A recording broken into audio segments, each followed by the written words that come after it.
Hello guys, আসসালামু আলাইকুম। কি অবস্থা, সবাই কেমন আছেন? তো আপনাদের সামনে একটা ভিডিও নিয়ে আসলাম। ভিডিওটা হলো, দেখেন আমাদের এলাকায় নদী কিভাবে ভাঙতেছে, বাড়িঘর ভাঙ্গা কি অবস্থা হয়েছে। দেখেন মানুষজন ঘর দুয়ার ভাঙ্গা কি, দেখেন গাছ কীরকম নদীতে ভাঙ্গা গাছ নিয়ে চলে গেছে।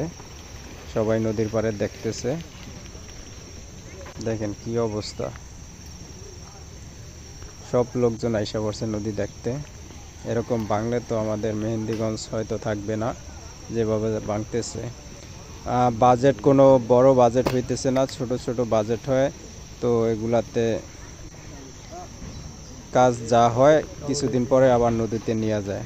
তো একেবারে কাজ শুরু করতে হয় অনেক বড় বাজেট নিয়ে, তাহলে যদি আমাদের মেহেন্দিগঞ্জ থাকে। মেঘনার পাশে ইলিশা নদীর পাড়ের গ্রাম হইল গিয়া সাদেকপুর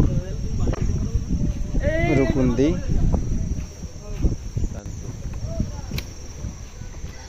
দেখেন কিরকম ভাঙতেছে, মানুষ ঘর ভাঙ্গিয়া ইয়া করতে পারতেছে না। এই যে জিও ব্যাগ পালাইছে কিন্তু নিয়ে যাইতেছে সব ভাঙ্গিয়া। দেখেন গাছ নিয়ে ডাইবিয়া গেছে গিয়া। এরকম যদি হয় মেহেন্দিগঞ্জ থাকবে?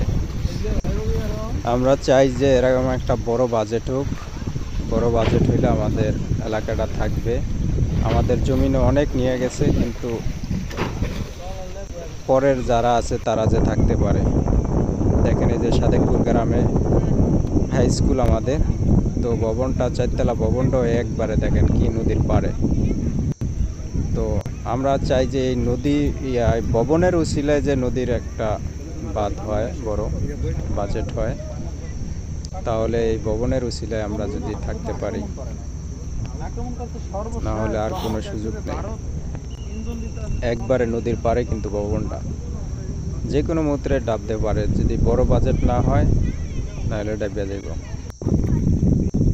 দেখেন এদিক দিয়ে বাগান ভাঙ্গিয়া কি অবস্থা হয়েছে, গাছ সুপারি গাছ সব গাছ গাছা নিয়ে নদীতে ডাবিয়া গেছে।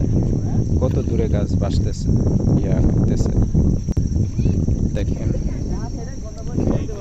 কি আমরা একটা দুর্ভোগের ভিতরে আছি। আমরা চাই একটা যে বাজেট হয়, বরিশাল মেহেন্দিগঞ্জ লোকেশন, গ্রাম সাদেকপুর। তো সবাই ভিডিওটা শেয়ার করে দেন, সবাইকে দেখার সুযোগ করে দেন, যে ভিডিওটা শেয়ার করলে একটা বড় পজিশনের লোকে বা যে সবাই যে দেখতে পারে আমাদের বাজেটটা হয়।